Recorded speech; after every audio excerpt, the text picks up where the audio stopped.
Hello guys, good morning everyone. LNT chemistry classes में आप सबका स्वागत है।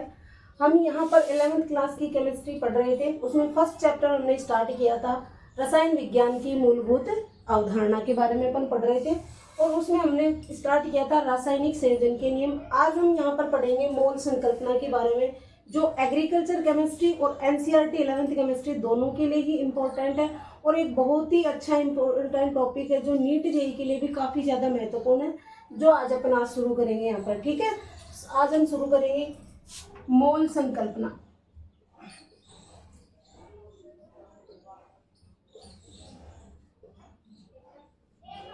देखो, मोल संकल्पना थी वो क्यों जरूरत पड़ी, इसकी मोल संकल्पना की क्यों दी गई थी। तो जो परमाणु और अणु जो होते हैं काफी ज्यादा संख्या में बहुत ही छोटे होते हैं, ये यानी परमाणु और अणुओं की मतलब बहुत छोटे होते हैं और छोटे होने के कारण अगर पदार्थ की थोड़ी सी मात्रा भी हम ले लेते हैं तो उसमें इनकी संख्या क्या होती है, बहुत अधिक होती है। तो इनकी संख्या को काउंट कैसे किया जाए। जैसे मान लीजिए एग्जाम्पल के लिए कहा गया कि आपको एक पदार्थ की थोड़ी सी मात्रा दी गई, जैसे 5 ग्राम है, 5 ग्राम को पदार्थ दिया गया और कहा इसमें उपस्थित परमाणु अथवा अणुओं की संख्या इतनी है, 0.0002 3। ठीक है, इस तरीके से अगर दे दी जाए तब तो उसको हम फिर भी काउंट कर ले, लेकिन अगर इतनी है 0.000,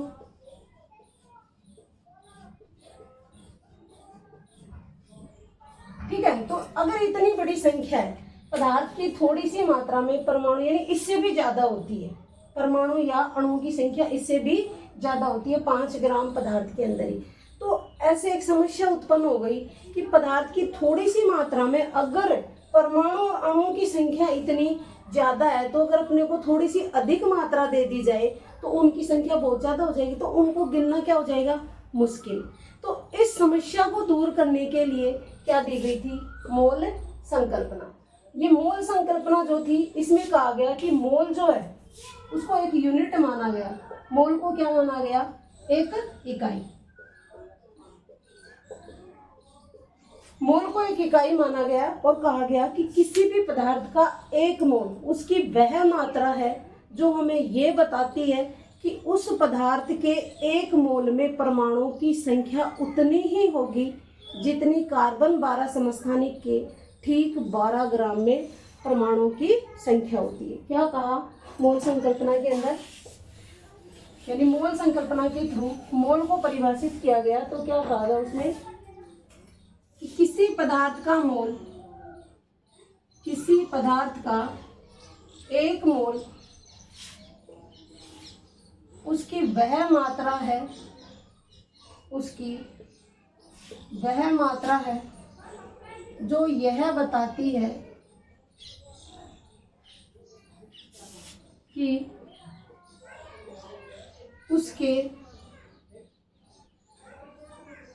उसमें उपस्थित परमाणुओं की संख्या, परमाणुओं की संख्या उतनी होगी जितनी कार्बन 12 समस्थानिक के, कार्बन 12 समस्थानिक के ठीक 12 ग्राम में होगी। इसको मोल संकल्पना के द्वारा एक मोल से परिभाषित किया गया। यानी पदार्थ का मोल संकल्पना क्या कहती है कि किसी पदार्थ का एक मोल उसकी वह मात्रा है जो ये बताती है कि उसके अंदर उपस्थित परमाणुओं की संख्या, किसके अंदर, उस पदार्थ के एक मोल के अंदर परमाणुओं की संख्या उतनी ही होगी जितनी की कार्बन 12 समस्थानिक के ठीक 12 ग्राम में परमाणुओं की संख्या होती है। ठीक है, तो इस आधार पर क्या दी, किसी भी पदार्थ के अंदर हम परमाणु या अणु की संख्या काउंट कर सकते हैं। अब एक मोल के अंदर हमने ये तो कह दिया कि एक मोल में परमाणु की संख्या किसके बराबर बता दी, कार्बन 12 समस्थानिक के ठीक 12 ग्राम के अंदर होगी। अब हमें ये पता होना चाहिए कि कार्बन 12 जो समस्थानिक है उसके ठीक 12 ग्राम में परमाणुओं की संख्या कितनी होती है। तो इसको ज्ञात करने के लिए क्या कहा गया कि जो कार्बन स्पेक्ट्रोस्कोपी के द्वारा कार्बन 12 जो समस्थानिक था, कार्बन 12 समस्थानिक, उसके एक परमाणु का द्रव्यमान कितना पाया गया? समस्थानिक के एक परमाणु का द्रव्यमान कितना पाया गया?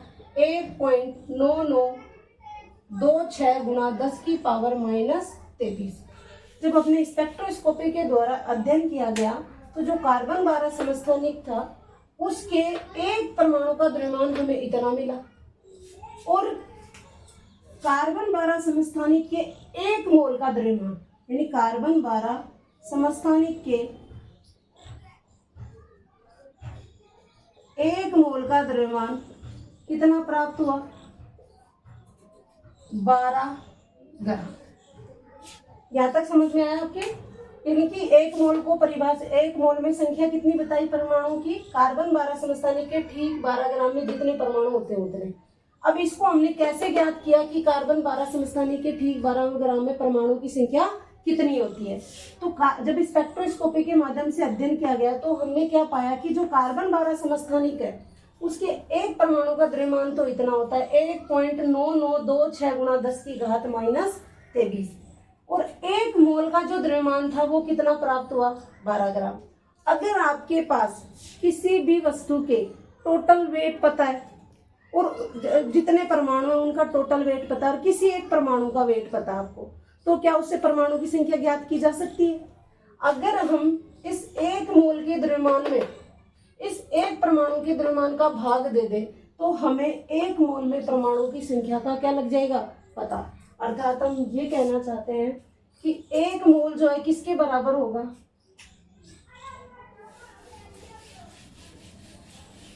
पदार्थ का जो एक मोल है वो किसके बराबर होगा?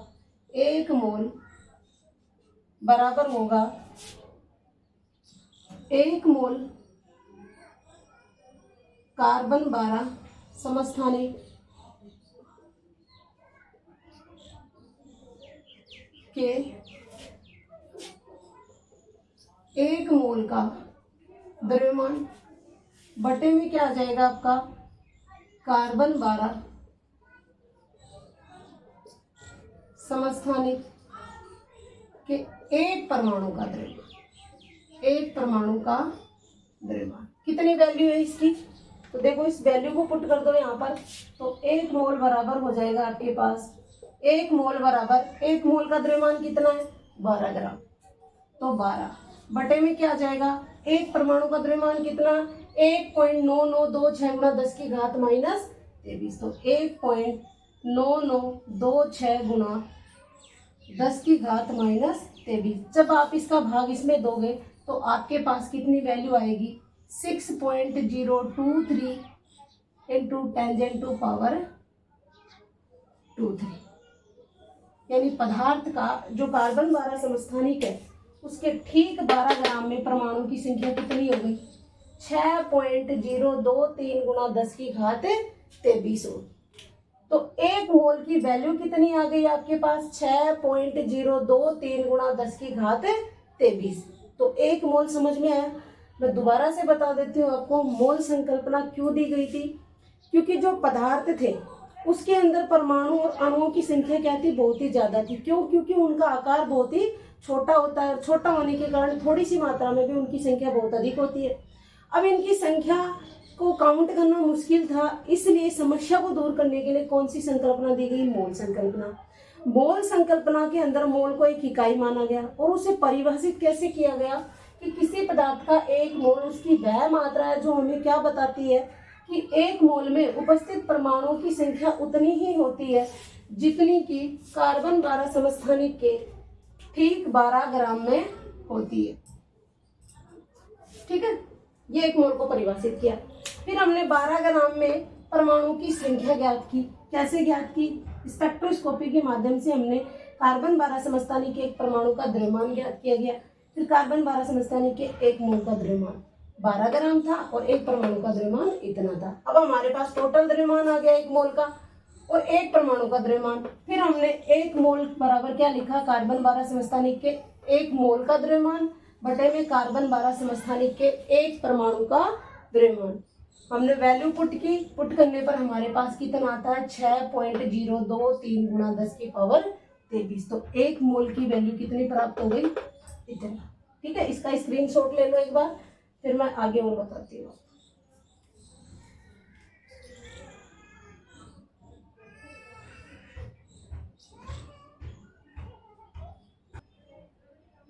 ठीक है, तो ले लिया स्क्रीनशॉट आपने, ठीक है।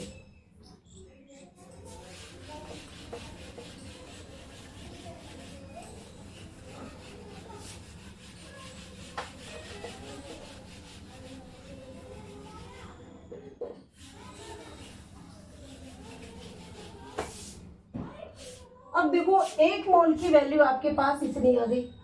इस एक मोल बराबर हम क्या कह सकते हैं, एक मोल बराबर होता है 6.023 गुणा 10 की घात 23। ठीक, इस एक मोल को अवोगाद्रो नाम के वैज्ञानिक थे, उन्होंने इसको एक क्या नाम दिया गया, यानी एक मोल में जितने परमाणु होते हैं ना, ये इसको एक संख्या दी गई, संख्या का नाम दिया, और उस संख्या का नाम क्या दिया उसने, अवोगाद्रो संख्या, अवोगाद्रो संख्या।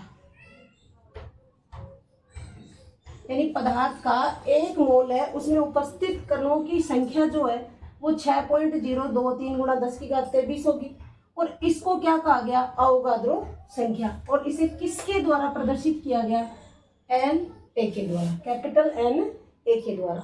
यानी एन ए क्या है यहाँ पर, अवोगाद्रो संख्या। इसका मान कितना है, इतना है। तो एक मोल की वैल्यू पता लगी आपको।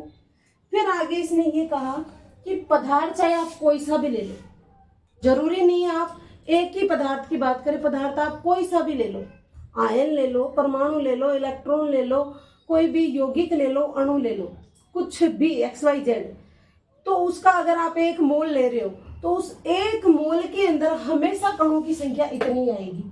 जैसे एग्जाम्पल के तौर पे देखते हैं अपन, हमने क्या किया, हमने लिया एक मोल इलेक्ट्रॉन, एक मोल इलेक्ट्रॉन, फिर कहा हम तो एक मोल प्रोटॉन लेंगे, एक मोल प्रोटॉन, एक मोल सोडियम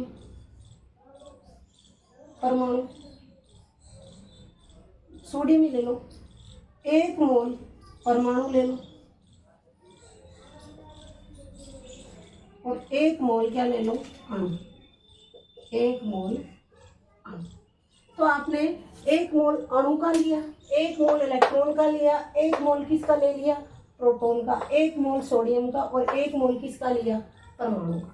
यानी किसी भी पदार्थ, सारे अलग अलग हैं, इनका हमने क्या लिया, एक मोल, और कहा कि इनमें उपस्थित कणों की संख्या कितनी होगी। तो देखो एक मोल अणु बराबर होगी 6.023 गुणा 10 की घात 23 अणु, यानी एक मोल अणु के बराबर कितना होगा, इतना। ऐसे ही अगर एक मोल इलेक्ट्रॉन की बात करें तो एक मोल इलेक्ट्रॉन में टोटल इलेक्ट्रॉन कितने हैं, तो 6.023 गुणा 10 की घात 23 इलेक्ट्रॉन। प्रोटॉन की बात करोगे तो एक मोल है ना, एक मोल के अंदर यही वैल्यू हो जाएगी 6.023 इंटू 10 की पावर 23। प्रोटॉन है तो आगे क्या लिख दोगे, प्रोटॉन। फिर सोडियम ले रहे हो तो 6.023 गुणा 10 की घात 23 सोडियम। अब आयन लेते तो इधर आयन आ जाता साथ में, जैसे सोडियम Na+ आयन कर देते, या परमाणु ले रहे हो, जैसे मान लीजिए आपने क्या लिया, सोडियम परमाणु, तो इधर भी क्या आ जाएगा, परमाणु। आपने एक मोल किसका लिया, परमाणु का, तो इसमें भी टोटल परमाणु कितने होंगे, 023 इंटू 10 की घात 23 परमाणु। तो कुछ समझ में आया आपकी। देखो एक मोल की वैल्यू हमें इतनी बताई गई, और इसको क्या नाम दिया गया, अवोगाद्रो संख्या। क्या कहा, अवोगाद्रो संख्या। और किससे रिप्रेजेंट किया इसको, कैपिटल Na के द्वारा। ठीक है, इसका मान इतना होता है 6.023 गुणा 10 की घात 23। अब मोल संकल्पना हमसे ये कहती है कि कोई सा भी पदार्थ ले लो, अगर आप उसका 1 मोल ले रहे हो तो उस 1 मोल में उपस्थित कणों की संख्या हमेशा समान होगी। अर्थात तो किसी भी पदार्थ के 1 मोल में हमेशा कणों की संख्या कितनी होगी? 6.02 गुणा 10 की घात 23। अगर अणु लेते हो तो इतने अणु हो जाएंगे, इलेक्ट्रॉन लेते हो तो इतने इलेक्ट्रॉन हो जाएंगे, प्रोटॉन लेते हो तो इतने प्रोटॉन, और परमाणु लोगे तो इतने। और जो भी पदार्थ आप ले रहे हो उसका 1 मोल किसके बराबर होगा, यानी उसमें नंबर्स कितने आएंगे? इतने आएंगे। समझ में आया कुछ? स्क्रीनशॉट ले लो इसका भी, फिर हम इस पे बेस्ड जो है क्वेश्चन करते हैं। यानी मोल संकल्पना से रिलेटेड जो होते बहुत सारे क्वेश्चन एग्जाम्स में पूछे जाते हैं। तो उन क्वेश्चन को कैसे सॉल्व करें, इसके लिए मैं तुम्हें ट्रिक बताती हूँ। उस ट्रिक के माध्यम से आप कैसा भी क्वेश्चन हो सेकंडों में सॉल्व कर सकते हो। ठीक है, तो पहले आप इसका स्क्रीनशॉट ले लो।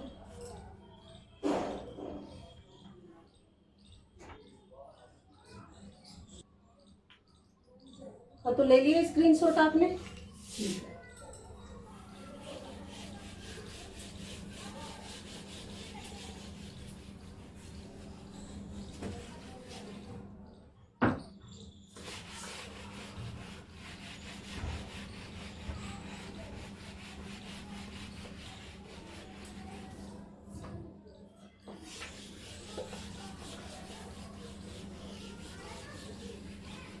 अब देखो क्वेश्चन जो है कैसे सॉल्व करोगे, उससे पहले एक चीज और समझ लो आप कि अगर पदार्थ का द्रव्यमान जो है ग्राम में व्यक्त करो तो उसे हम क्या कह देंगे?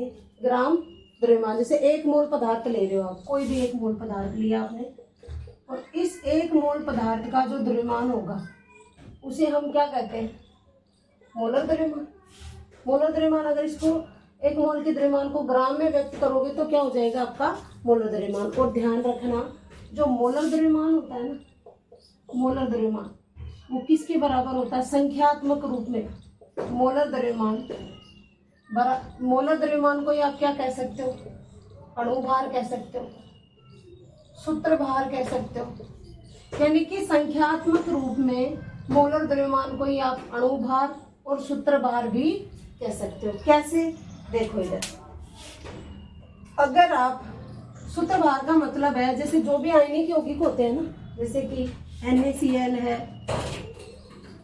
KCl है, ठीक है, इनका जब, ठीक है, आयनिक यौगिक है जैसे NaCl है, KCl है, इनका जब अपन मोलर द्रव्यमान ज्ञात करेंगे तो जो मोलर द्रव्यमान होगा वो ही क्या होता है इनका, यानी इनका मोलर द्रव्यमान नहीं होता, इनका क्या होता है? सूत्रभार। अब सूत्रभार क्यों बोलते हैं इसे? तो देखो आयनिक यौगिक जितने भी होते हैं वो एक सिंगल कंपाउंड के रूप में नहीं रहते, छोटी छोटी यूनिट्स होती हैं। जैसे NaCl है, इसके छोटी छोटी यूनिट्स होंगी जो आपस में एक क्रिस्टल जालक के रूप में जुड़ी हुई रहती है। तो ये इनकी जो यूनिट्स होती है उनको बोलते हैं सूत्र इकाई। क्या बोलते हैं इनकी यूनिट्स को? सूत्र इकाई। और किसी भी सूत्र इकाई का जो द्रव्यमान होगा उसी को हम क्या कहते हैं? सूत्रभार। ठीक है, तो मोलर द्रव्यमान क्या है? 1 मोल पदार्थ का, या 1 मोल पदार्थ का, सॉरी यहाँ पे द्रव्यमान है, 1 मोल पदार्थ का द्रव्यमान जब ग्राम में व्यक्त करोगे ना, इसको ग्राम में होगा तब हम उसे क्या कहेंगे? मोलर द्रव्यमान। यानी पदार्थ का 1 मोल लिया और उसके द्रव्यमान को हमने किस में व्यक्त कर दिया? ग्राम में। उसे हम किसकी संज्ञा देंगे? मोलर द्रव्यमान। फिर हमने कहा कि जो मोलर द्रव्यमान होता है वो संख्यात्मक रूप में किस किस के बराबर होता है? अणुभार के होता है और सूत्रभार के। अणुभार किसी अणु का होगा, सूत्रभार किसी सूत्र इकाई का होगा। सूत्र इकाई कौन होते हैं? जो भी आयनिक यौगिक होते हैं ना, वो यूनिट्स के रूप में पाए जाते हैं, सूत्र इकाइयों के रूप में पाए जाते हैं। और किसी सूत्र इकाई का जो मोलर द्रव्यमान होता है उसी को हम क्या कहते हैं? सूत्रभार। और ये किसके समान होता है? मोलर द्रव्यमान के समान। ठीक है, ये छोटी सी बात थी जो मैंने बता दी। अब मैं अपने मोल संकल्पना से रिलेटेड क्वेश्चन कैसे सोल्व करें उसके लिए ट्रिक।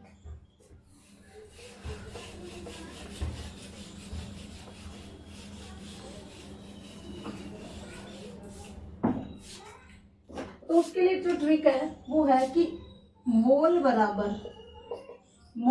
क्या होता है? ग्राम में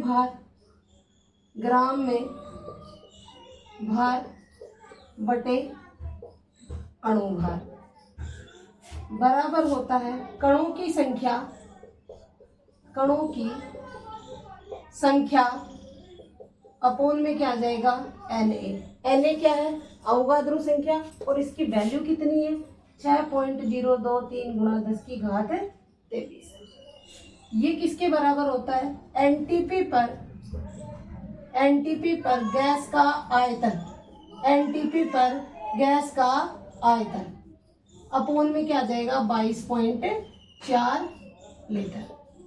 ठीक है, तो 1 मोल किसके बराबर होता है ग्राम में भार बटे अणु भार, या 1 मोल बराबर क्या कह सकते हो कणों की संख्या बटे Na की वैल्यू इतनी है, या फिर इसे क्या कर सकते हो 1 मोल बराबर एनटीपी पर गैस का आयतन बटे 22.4 लीटर। ये आपके लिए क्या एक ट्रिक है।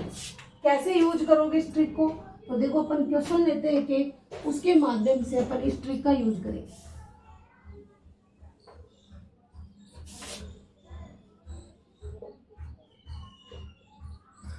ठीक है, सारे क्वेश्चन जो है मोल संकल्पना से रिलेटेड वो इसी से सॉल्व हो जाएंगे। जैसे आपके पास एक क्वेश्चन दिया गया कि 2 मोल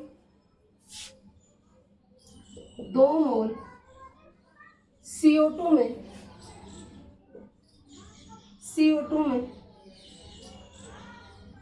CO2 के कितने ग्राम उपस्थित है। ये आपका क्वेश्चन है। क्या कहा गया कि 2 मोल CO2 के दे दिए गए और कहा गया कि CO2 के कितने ग्राम जो इसके अंदर उपस्थित है। अब हमें नहीं पता, एक तो अपन 1 मोल के अंदर CO2 के ग्राम निकाले फिर उसको 2 से गुणा करके 2 मोल में निकाले, तो उसमें क्या होता है टाइम ज्यादा लगता है। इसको सेकेंडों में सोल्व कैसे करेंगे, अपने ट्रिक पे चलो। 1 मोल बराबर, देखो इसमें मोल दे रखा है, ठीक है, पूछ क्या रहा है ग्राम, तो देखो मोल और ग्राम वाला संबंध कौन सा है इनमें से, तो मोल बराबर ग्राम में भार बटे क्या दे रखा है अणु भार।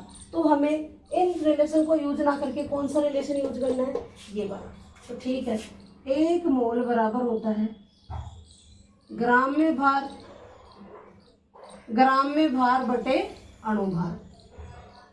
अब ग्राम में भार तो आपसे पूछ रहा है वो, 1 मोल की जगह मतलब मोल जो है उसकी वैल्यू कितनी दे रखी है इसने 2। अणु भार आपको आना चाहिए। अब जैसे CO2 है, CO2 का अणु भार कैसे ज्ञात करोगे कि जितने भी किसी अणु में परमाणु होते हैं उन परमाणु के द्रव्यमानों को आपस में जोड़ दो। कार्बन जो है उसका द्रव्यमान कितना होता है 12, एक ऑक्सीजन का द्रव्यमान कितना होता है 16। कितने हैं ऑक्सीजन 2, तो 16 गुना 2 कितना हो गया 16 दूनी 32, और 32 और 12 कितने हो गए 44 ग्राम। तो CO2 का जो अणु भार है वो कितना आ गया हमारे पास 44 ग्राम। मोल कितना दे रखा है 2, इस फॉर्मूले में वैल्यू रखो 2, मोल की जगह 2 रख दो। ग्राम में भार आपसे पूछ रहा है, अणु भार कितना है 44 ग्राम। ठीक है, अब इसको ज्ञात करोगे ग्राम में भार, तो आप कैसे ज्ञात करोगे, ग्राम में भार बराबर हो जाएगा 2 गुना 44 ग्राम। 44 बराबर क्या आ जाएगा 88 ग्राम। ठीक है, कितना आ गया आपके पास 88 ग्राम।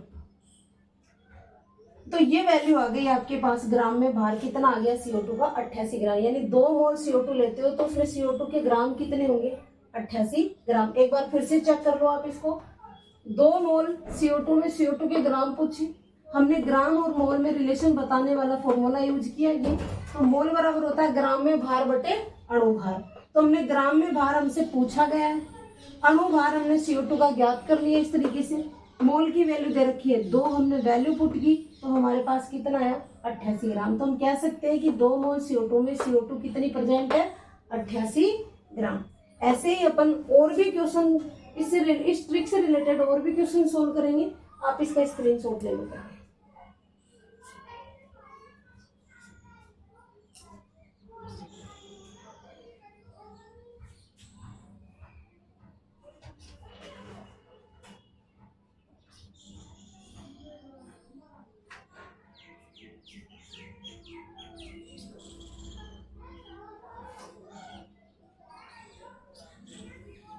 ठीक है, ले लिया। अब नेक्स्ट क्वेश्चन लेते हैं अपन।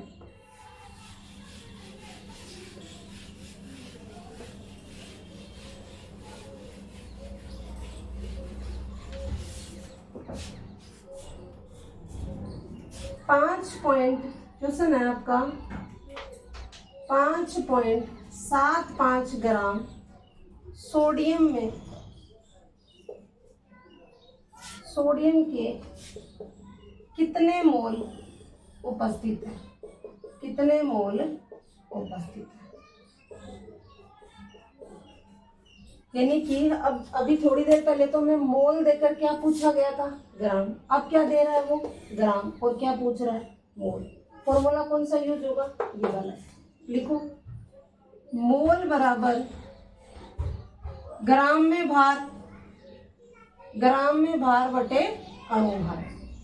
ठीक है, मोल आपसे पूछा गया है, नहीं पता। ग्राम में भार कितना दे रखा है? 5.75 ग्राम। अणु भार कितना है आपके? सोडियम का कितना होता है? तो सोडियम की द्रव्यमान संख्या कितनी आती है? 23। वैल्यू पुट कर दो, ये 23 ग्राम प्रति मोल में आता है। जब भी अणुभार को ज्ञात करो, यूनिट लिखोगे तो क्या लिखते हो? ग्राम पर मोल में आता है। तो काटो, इसको काटोगे तो देखो कितना आएगा आपके पास? लगभग 0.25 मोल के बराबर आएगा। काट के देख लेना, कैसे काटोगे? 5 पॉइंट अलग कर काट के दिखा देती हूँ। 5.75 बटे 23, दशमलव उठाओगे 2 जीरो। ठीक है, अब जब इसका भाग दोगे 23 से काट दो, कितना आएगा? 2। और फिर कितना आएगा आपके पास? कितना बच गया? 23 कम 23, 23 दूनी 46। और 46 हटाओगे तो कितना बचेगा? 4 7 11 और 23 पंजे 115। 2 जीरो ये तो 0.25 हो जाएगा। ठीक है, इसलिए हमने इतना लिखा 0.25 मोल। इसका भी आप स्क्रीनशॉट ले लो, फिर हम दूसरा क्वेश्चन करते हैं।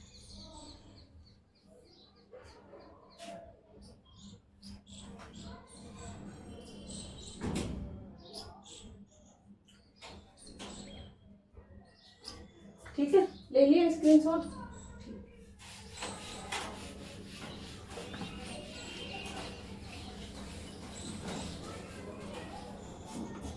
हाँ भाई, आपसे क्वेश्चन पूछा गया कि 2 मोल हाइड्रोजन गैस है, उसमें कणों की संख्या कितनी होगी? क्या है क्वेश्चन आपका? 2 मोल, 2 की जगह आप बार बार कहोगे कि 2 ही 2 क्यों ले रहे हो, तो आप मतलब जो सब नंबर है उसको चेंज कर दो। जैसे आपने ले लिया कितना? 0.1 मोल ले लो।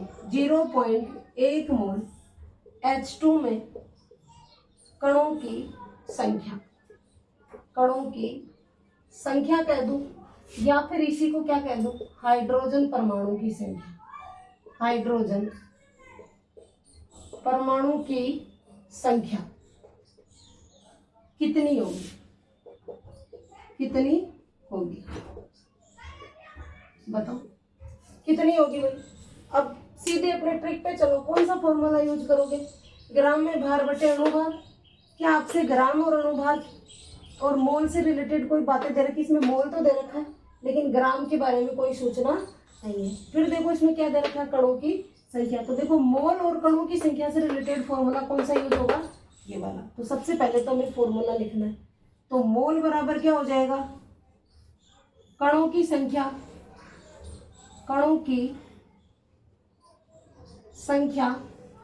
अपॉन में क्या है? Na। इस Na की वैल्यू लिखोगे तो कितना आ जाएगा? कणों की संख्या बटे में 6.023 गुणा 10 की घात 23। ठीक है, मोल की वैल्यू आपको दे रखी है, Na की वैल्यू आपको पता है, और कणों की संख्या क्या? तो मोल की वैल्यू रखो, कितना आ गया? 0.1 बराबर कितना आएगा? कणों की संख्या बटे में क्या आ जाएगा? 6.023 गुणा 10 की घात 23। तो कणों की संख्या कितनी आएगी इसमें? कणों की संख्या बराबर क्या आ जाएगा आपके पास? 0.1 गुणा 6.023 गुणा 10 की घात 23। अब कितना आता है वो आप देखो। ठीक है, कितना आ जाएगा भाई, कितनी वैल्यू आएगी? अगर 0.1 से मल्टीप्लाई करोगे तो कितना आएगा आपके पास?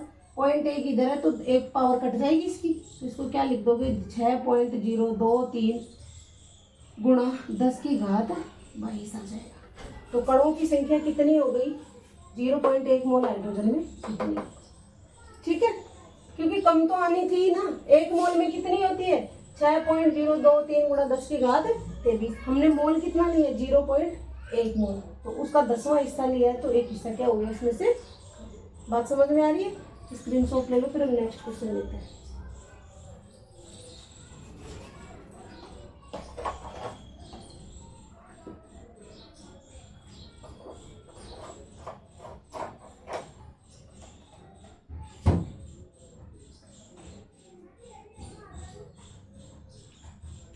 ठीक है, अब नेक्स्ट क्वेश्चन लेते हैं अपन।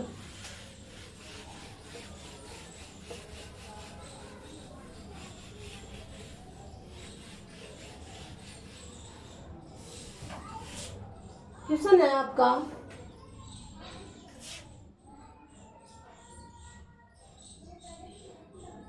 दो मोल N2 का नाइट्रोजन गैस का एनटीपी पर आयतन कितना होगा? एनटीपी पर ml में आयतन कितना होगा?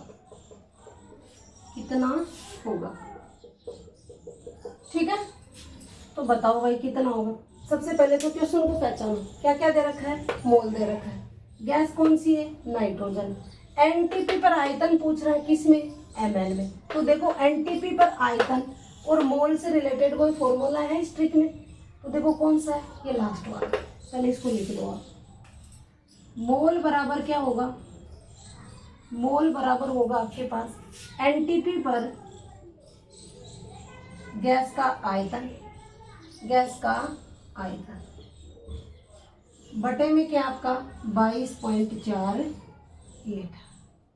ठीक है, ये वैल्यू आपको दे रखी है, मोल दे रखा है और एनटीपी पर गैस का आयतन पूछ रहा है। तो कैसे ज्ञात करोगे इसको? तो सबसे पहले अगर आपसे आयतन किस में पूछ रहा है?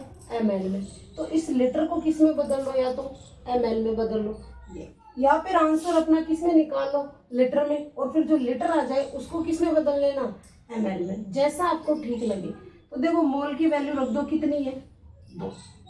एनटीपी पर गैस का आयतन पूछा गया, एनटीपी पर गैस का आयतन अपॉन में क्या है? 22.4 लीटर। 22.4 लीटर। तो लीटर में एनटीपी पर गैस का आयतन कितना आ जाएगा? एनटीपी पर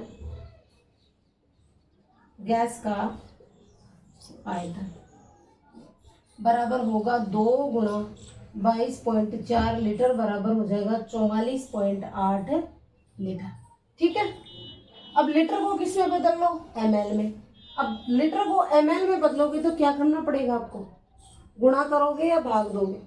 बताओ भाई। 1000 ml जो होता है वो किसके बराबर होता है? 1 लीटर के बराबर होता है कि नहीं होता? ठीक है, तो लीटर आपको दे रखा है, ml में बदलना है, तो आपको किससे गुणा करना पड़ेगा? 1000 से। कर दो, कितना आता है? तो अथवा इसको क्या लिख सकते हो? 44.8 गुणा 1000 कितना आ जाएगा आपके पास? 44.8 इतना क्या आ गया आपका? ml में आंसर। यानी कि 2 मोल नाइट्रोजन गैस का लेते हो तो उसका एनटीपी पर ml में आयतन कितना हो जाएगा? 44,800 ml। याद रह जाएगी ये बात। तो इस तरीके से हम कोई भी क्वेश्चन दिया जाए, इस ट्रिक के माध्यम से आप उस क्वेश्चन को सेकंडों में सोल्व कर सकते हो। जैसे अभी अपन ने कितने सारे क्वेश्चन किए।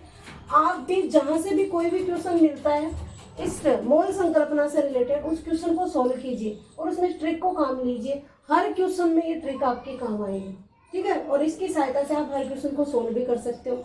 और फिर भी अगर आपके कहीं पर कोई प्रॉब्लम आती है किसी भी क्वेश्चन में, तो आप उसको कमेंट बॉक्स में लिख कर भेजना कि हमें ये क्वेश्चन समझ में नहीं आ रहा है, इसमें ये ट्रिक नहीं लग रही है हमारे, तो उसको मैं सॉल्यूशन के साथ जो है आपके कमेंट बॉक्स में उसका रिप्लाई जरूर दोगी। ठीक है, तो इसका भी स्क्रीनशॉट ले लो, फिर हम नेक्स्ट पढ़ते हैं।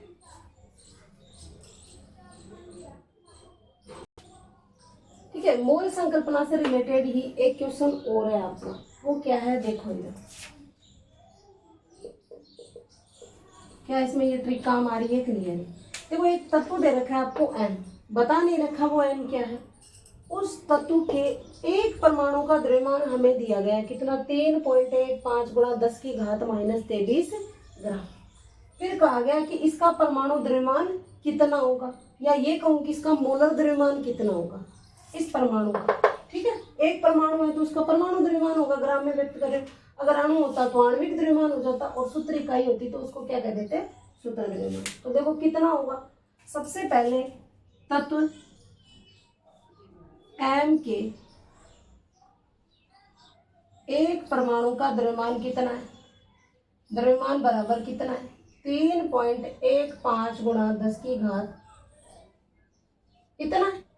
ठीक है, एक मोल में कणों की संख्या कितनी होती है, एक परमाणु का द्रव्यमान इतना है। अगर हम इस तत्व M का कितना ले लें, एक मोल लेंगे तो उसका अगर द्रव्यमान ज्ञात करोगे तो कैसे ज्ञात करोगे, एक परमाणु के द्रव्यमान को एक मोल में उपस्थित कणों की संख्या से क्या कर दो, गुणा। अर्थात तत्व M के एक मोल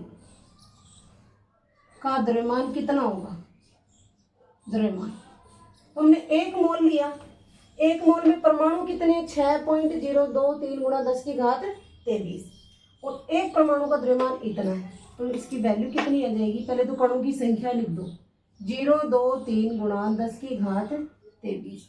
एक मोल में कण इतने, एक कण का द्रव्यमान इतना है, तो इतने कणों का द्रव्यमान कितना होगा, 3.15 गुणा 10 की घात -23।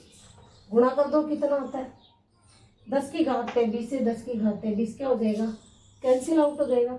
वैल्यू कितनी आएगी, 3.15 को 6.023 से मल्टीप्लाई करो, देखिए कितना आता है,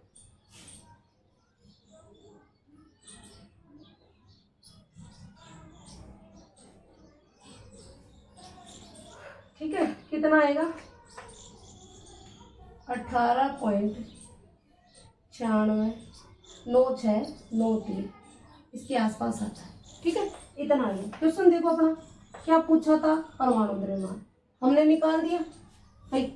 इस तत्व के मोलर द्रव्यमान परमाणु द्रव्यमान था, परमाणु द्रव्यमान से मतलब क्या है, यहाँ पर मोलर द्रव्यमान से निकाल दिया हमने द्रव्यमान इसका। ग्राम में व्यक्त द्रव्यमान जो है वही क्या कहलाता है, मोलर द्रव्यमान। पूछ रहा संभावित तत्व कौन सा है, तो ऐसा तत्व कौन सा है अपनी आवर्त सारणी में जिसका परमाणु द्रव्यमान लगभग इसके आसपास आता है, तो किसका आता है, फ्लोरीन का। क्योंकि फ्लोरीन का द्रव्यमान संख्या कितनी लिखी जाती है, 19, 9F90 कितना लिखा जाता है, तो किसके आसपास है, तो जो संभावित तत्व है हमारा M वो कौन सा होगा, फ्लोरीन। दोनों क्वेश्चन के आंसर आ गए, इसका स्क्रीनशॉट ले लो। ऐसे ही और भी क्वेश्चन जो है अपन और भी सोल्व करेंगे, और आप भी सोल्व करना। ठीक है, अब नेक्स्ट टॉपिक लेंगे, इसका स्क्रीनशॉट ले लो।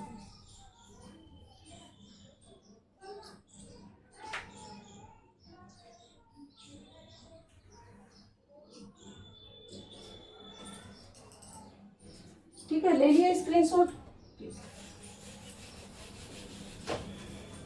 ये थी हमारी मोल संकल्पना जो काफी ज्यादा इंपॉर्टेंट है, प्रैक्टिस करो, इजी लगेगी फिर।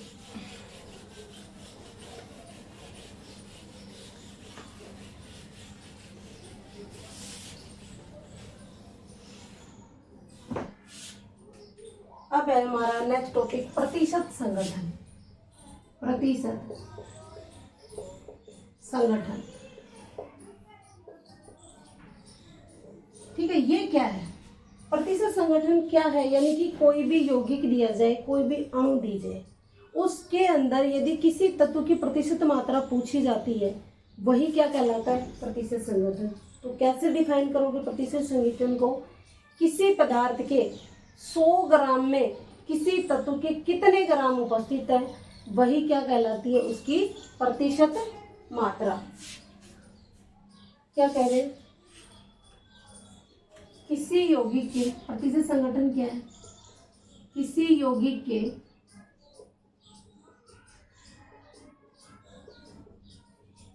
100 ग्राम में किसी तत्व के कितने ग्राम उपस्थित है,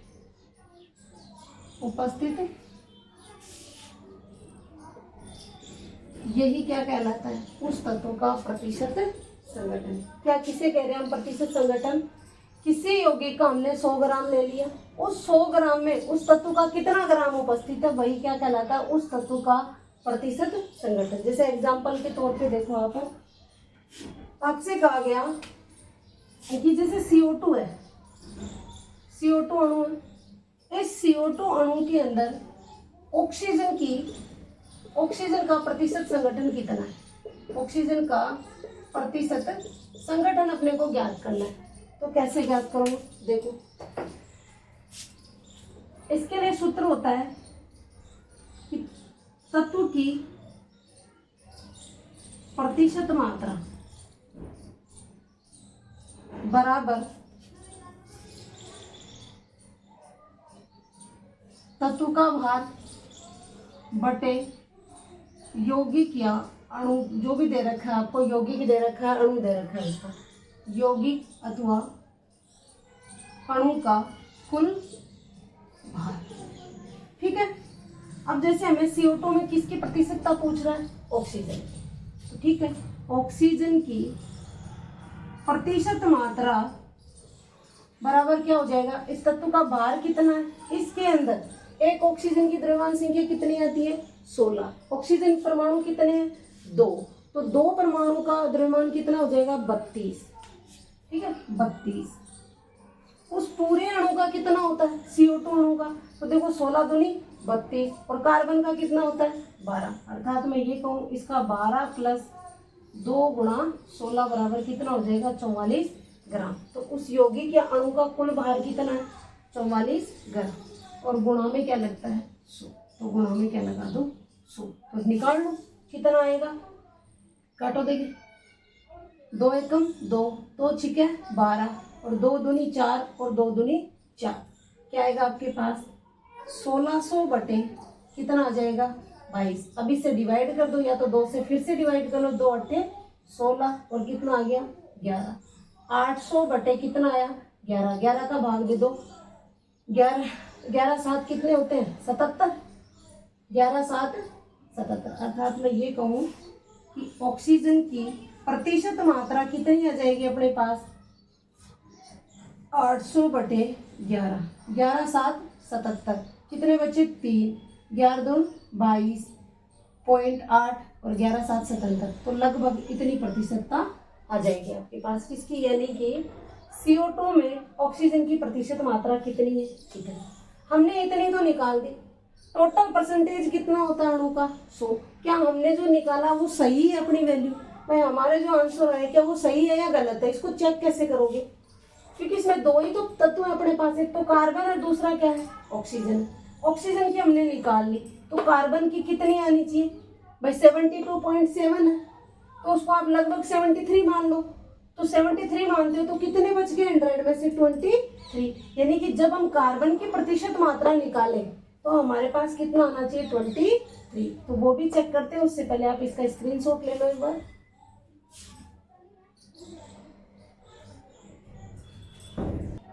ठीक है, तो ऑक्सीजन की प्रतिशत मात्रा कितनी है ये आपके पास, 72.7। अब चेक करते हैं हमारे पास, हमारे द्वारा जो निकाली गई परसेंटेज है वो सही है या गलत है। तो देखो इधर, इसको हटा दूं मैं एक बार।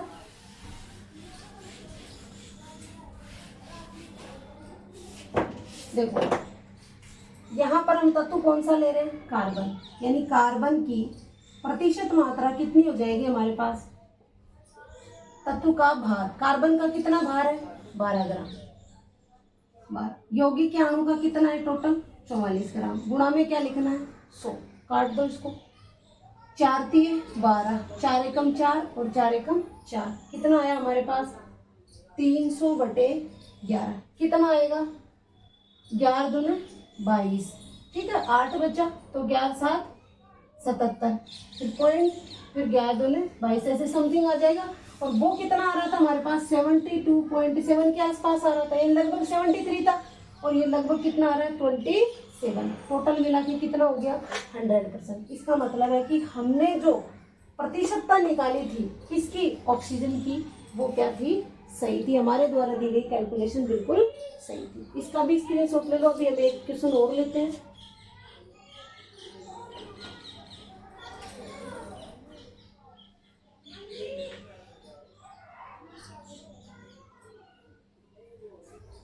ठीक है, हम नेक्स्ट क्वेश्चन देखते हैं।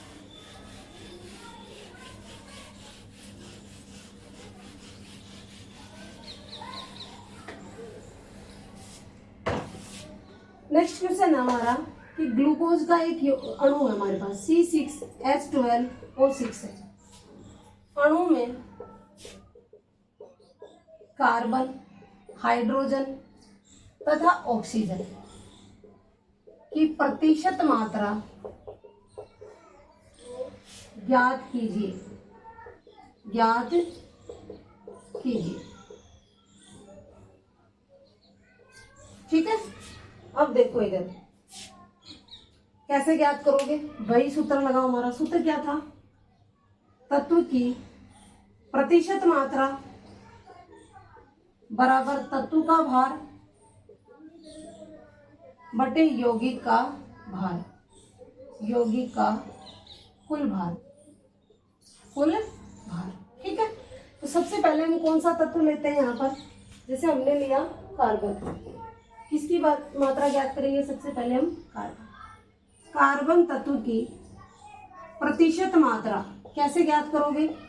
सबसे पहले तो तत्व का भार देखो, एक कितने कार्बन है यहाँ पर 6, एक का कितना होता है 12, तो 12 को 6 से गुणा करोगे तो कितना आएगा 72।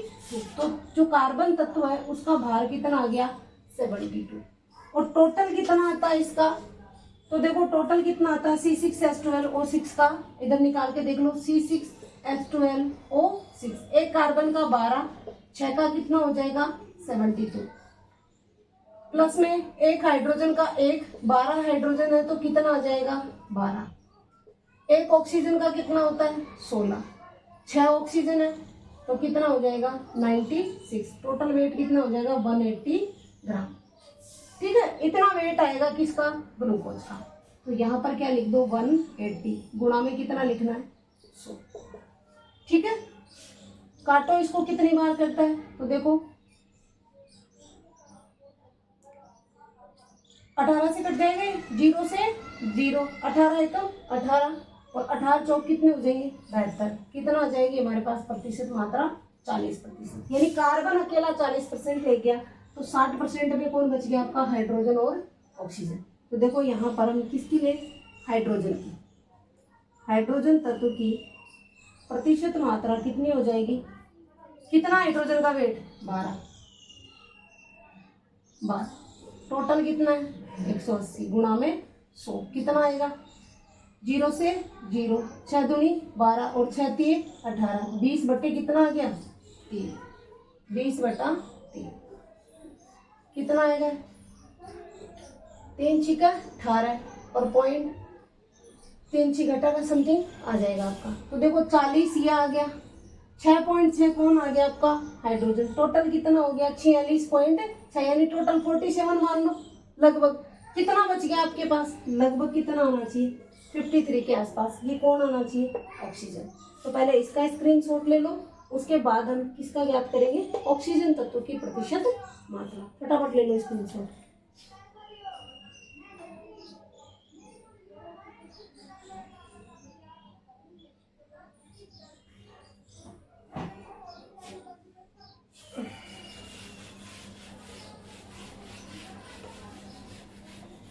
ठीक है, नेक्स्ट बच गया हमारा कौन सा, ऑक्सीजन।